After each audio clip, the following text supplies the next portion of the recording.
이사야서 40장 27절부터 31절까지의 말씀, 우리 짧은 말씀이기에 우리 한 목소리를 같이 읽도록 하겠습니다. 함께 읽습니다. 시작.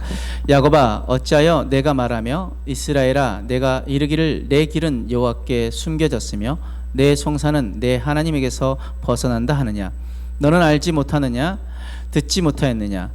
영원하신 하나님 여호와 땅끝까지 창조하신 이는 피곤하지 않으시며 곤비하지 않으시며 명철이 한이 없으시며 피곤한 자에게는 능력을 주시며 무능한 자에게는 힘을 더하시나니 소년이라도 피곤하며 곤비하며 장정이라도 넘어지며 쓰러지되 오직 여호와를 앙망하는 자는 새 힘을 얻으리니 독수리가 날개치며 올라감 같을 것이요 다른 박질하여도 곤비하지 아니하겠고 걸어가도 피곤하지 아니하리로다. 아멘. 우리 함께 읽은 말씀을 가지고 피곤하십니까? 라는 제목으로 은혜를 나누길 원합니다. 지금 말씀 제목들이 계속 뭐뭐 하십니까? 뭐뭐 하십니까인데 십니까 시리즈입니다. 네.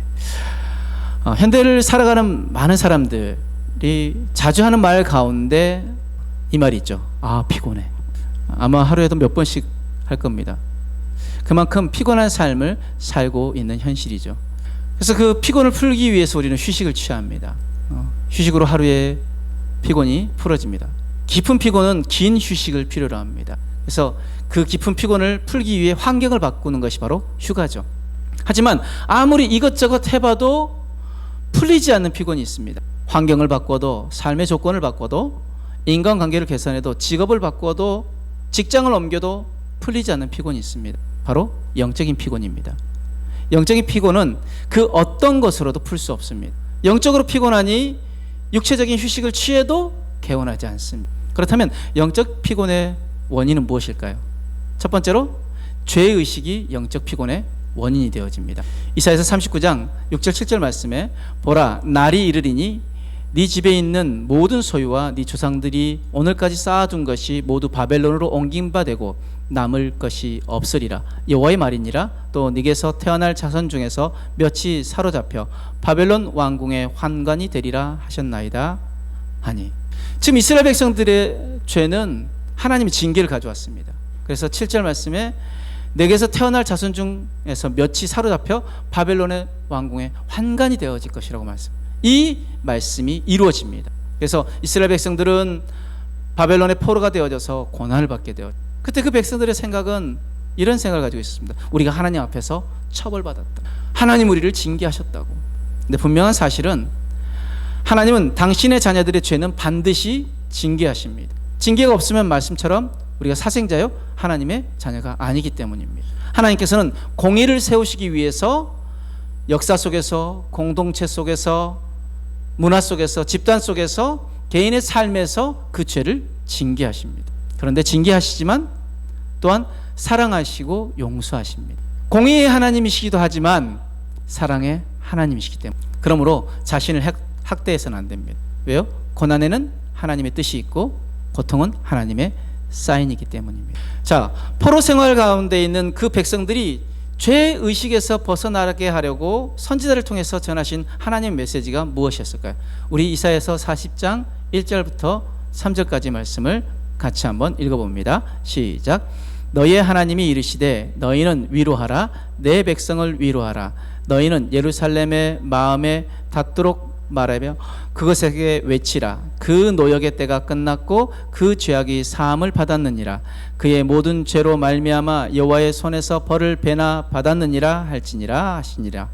외치는 자의 소리여 이르되 너희는 광야에서 여호와의 길을 예배하라. 사막에서 우리 하나님의 대로를 평탄하게 하라. 아멘. 지금 죄의 용서함을 선포합니다. 그 노역의 때가 끝났고 그 죄악이 사함을 받았다라고 말씀하십니다. 죄의 용서는 죄책감에서 벗어나게 합니다. 죄책감은 영적 피곤의 원인이 되기 때문입니다. 우리가 주님 앞에 처음 나왔을 때, 우리가 처음으로 주님을 믿었을 때 그 말씀을 통해서 약속받은 것이 무엇이었습니까? 요한복음 5장 24절 말씀에 내가 진실로 진실로 너희에게 이르노니 내 말을 듣고 또 나 보내신 이를 믿는 자는 영생을 얻었고 심판에 이르지 아니하느니 사망에서 생명으로 옮겼느니라. 로마서 8장 1절 말씀에 그러므로 이제 그리스도 예수 안에 있는 자에게는 결코 정죄함이 없나니. 히브리서 8장 12절 말씀에 내가 그들의 불의를 긍휼히 여기고 그들의 죄를 다시 기억하지 아니하리라 하셨느니라. 분명히 우리 주님께서 말씀하셨습니다. 이 말씀 여러분들 알고 계시고 들었죠?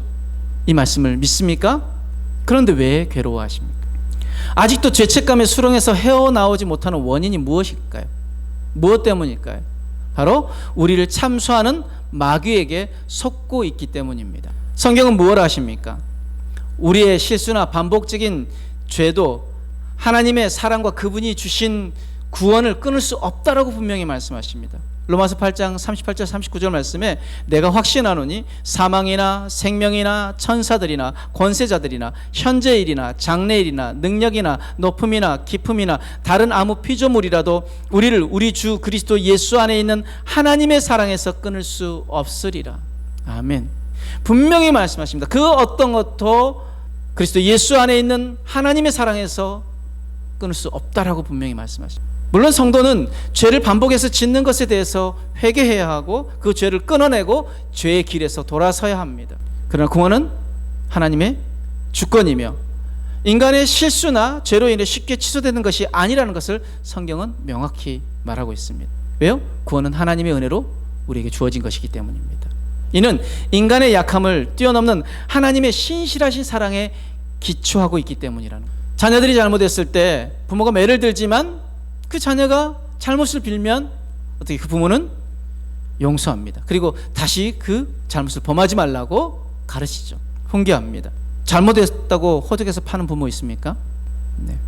뭐 일부 부모 가운데 그런 부모 있겠지만 정말 자식을 사랑하는 부모라면 제 딸이 뭐 좀 실수했다고 호적에서 팝니까? 아니죠.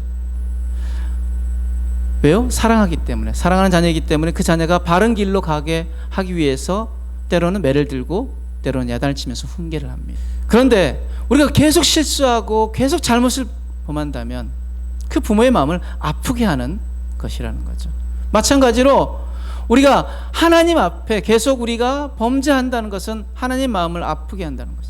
여러분, 하나님의 자랑이길 원하십니까? 아니면 그 하나님의 골칫거리고 하나님 수치가 되길 원하십니까? 우리 모두는 하나님의 자랑이길 원합니다. 하나님의 기쁨이길 원합니다. 그러기 위해서 우리는 죄의 길과 죄의식에서 벗어나 은혜의 자리로 나아가야 합니다. 그 은혜의 보좌 앞으로 나아가면 영적 피곤함에서 벗어나 새 힘을 얻게 되기 때문입니다. 영적 피곤의 원인 두 번째는 바로 꿈을 상실했기 때문에 피곤함을 느낍니다. 이스라엘 백성들이 포로 생활을 시작했을 때 꿈이 있었습니다.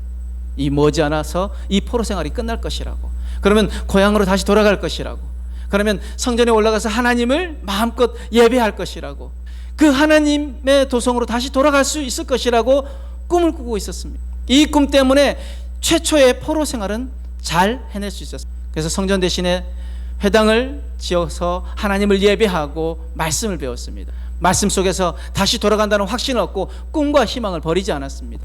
그런데 하루하루 지나면서, 시간이 지나면서 그 기대가 식어져가고 하나님 말씀에 대해 의심하기 시작합니다. 처음에 확신과 꿈이 사라지고 감격적인 예배가 일상적인 종교 의식으로 변질됩니다. 예배를 통해서 감격을 경험하지 못합니다. 해방시켜 주세요라고 기도하지만 확신이 없습니다. 그러다 보니 메시아에 대한 꿈도 상실하게 되어집니다. 메시아가 언제 오는지, 진짜 오시기는 하는지.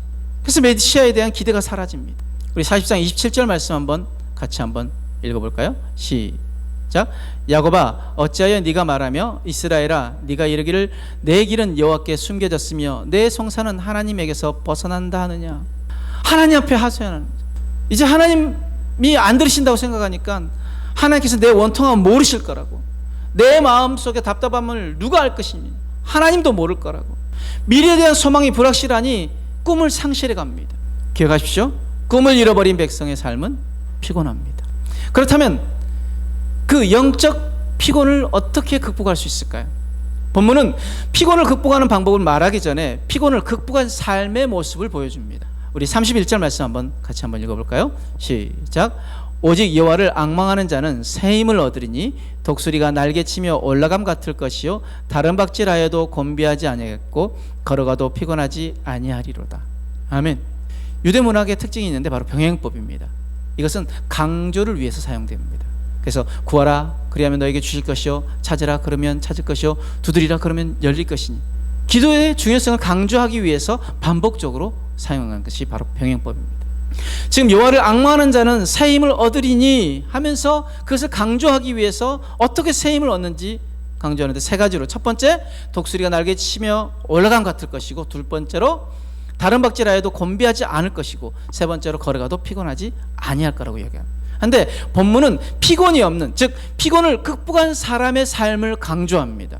유대인들의 이해 방식이 좀 흥미로운데, 지금 독수리가 날개치며 올라가야 할 상황을 만나도 어떻게 해요? 사방이 가로막혀 있는 그 절체절명의 위기를 만나도 하나님께서 그 위기를 이기도록 날개를 주신다는 것입니다. 달려가야 할 상황을 만나도, 즉 새벽부터 밤늦게까지 일을 해야 하는 상황이 와도 그 일할 능력과 힘을 주신다는 거죠. 걸어가야 하는 일상적인 상황 속에도 능력을 더해 주신다는 것입니다. 그렇다면 어떻게 이러한 힘을 얻을 수 있을까요? 바로 여호와를 앙망하는 자에게, 여호와를 앙망하는 자에게 이런 힘을 더해 주신다고 말씀하십니다. 앙망이라는 것은 무엇입니까? 하나님을 기다리라, 하나님을 기다린다는 것입니다. 이 말의 의미는 하나님 안에 희망을 두라는 것입니다. 희망을 가진 사람만이 기다립니다. 희망을 가진 사람에게 일어나는 변화가 있는데, 어떤 변화냐면 바로 새로운 꿈을 꾸게 되어집니다. 우리 주반에 있는 사도행전 2장 17절 말씀 한번 같이 한번 읽어볼까요? 시작. 하나님 말씀하시기를 말세에 내가 내 영을 모든 육체에 부어주리니 너희의 자녀들은 예언할 것이요 너희의 젊은이들은 환상을 보고 너희의 늙은이들은 꿈을 꾸리라. 아멘. 우리가 잘 암송하고 또 즐겨 부르는 찬양 가운데 있는 가사이기도 하죠. 그런데 여기서 꿈을 꾸게 되어진다는데 그 꿈은 비전입니다. 주님이 우리 안에 거하시면 비전이 생겨납니다. 무덤이 인생의 마지막이 아님을 알기에 하나님이 나의 인생에 거시는 기대가 있다는 것을 알고 꿈이 생기는 거죠. 할 일이 생겨납니다.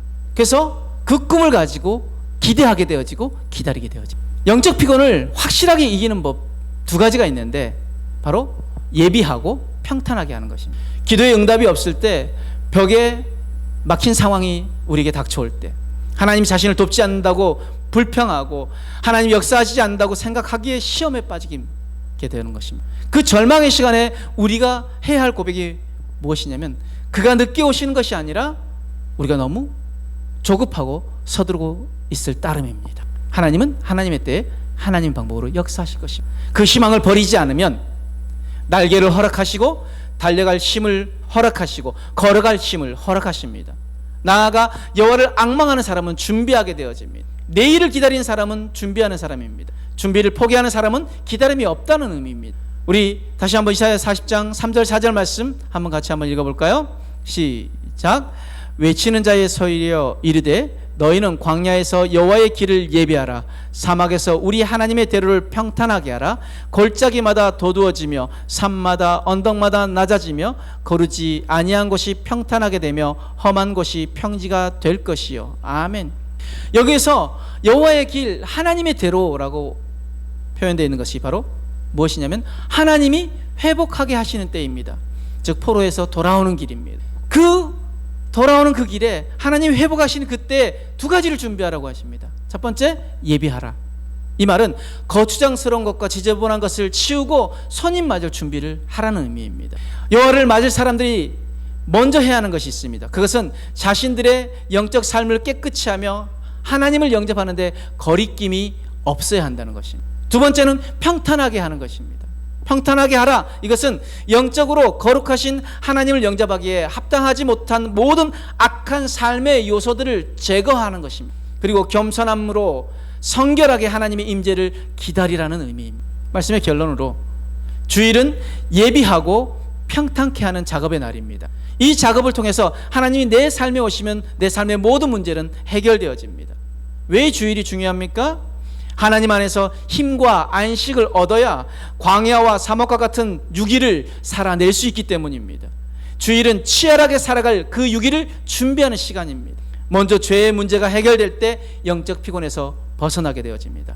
하나님만을 앙망함으로 하나님이 일하심을 기다릴 때 날개를 얻고 달려갈 힘을 얻고 걸어갈 힘을 얻게 되어지는 것입니다. 하나님이 일하시고 하나님이 이루시기 위해 우리가 해야 할 일은 무엇입니까? 광야 같은 우리 인생에서 해야 할 일은 하나님의 길을 예비하는 것입니다. 이것은 주님을 영접하는데 거리낌이 없도록 깨끗하게 하는 것입니다. 사막과 같은 우리 삶에서 해야 할 일은 무엇입니까? 하나님의 대로를 평탄하게 하는 것입니다. 이것은 주님을 영접하기에 합당치 못한 악한 것들을 제거하는 것입니다. 예비하고 평탄하게 한 후에 해야 할 일은 무엇입니까? 꿈을 가지고 앞으로 달려가는 것입니다. 꿈을 이루면 다 잃습니다. 꿈을 잃은 사람은 피곤의 늪속으로 빠져들어갑니다. 예수님을 믿고 꿈을 가진 순간 비록 부족할지라도 하나님은 나에게 능력을 주시고 나를 사용하십니다. 그래서 진짜 그리스도인은, 리얼 크리스찬은 늙지 않습니다. 젊은 독수리처럼 살 수 있습니다. 우리 31절 말씀 같이 읽습니다. 오직 여호와를 앙망하는 자는 새 힘을 얻으리니 독수리가 날개치며 올라감 같을 것이요 다른 박질하여도 곤비하지 아니하겠고 걸어가도 피곤하지 아니하리로다. 아멘. 이 은혜를 온전히 누리는 저와 여러분들의 삶이 되어지길 주님으로 축복합니다. 아멘. 기도하겠습니다. 사랑과 은혜 하나님 감사합니다. 우리가 주님 앞에 온전히 행할 때 주님의 길을 예비하고 평탄하게 하며 꿈을 가지고 달려감으로 그 영적 피곤에서 벗어나 매일 승리를 노래하는 삶이 되어지게 하여 주옵소서. 오늘도 그 주님을 앙망하오니 주님 우리와 함께하여 주옵소서. 감사하며 예수님 이름으로 축복하며 기도드렸습니다. 아멘.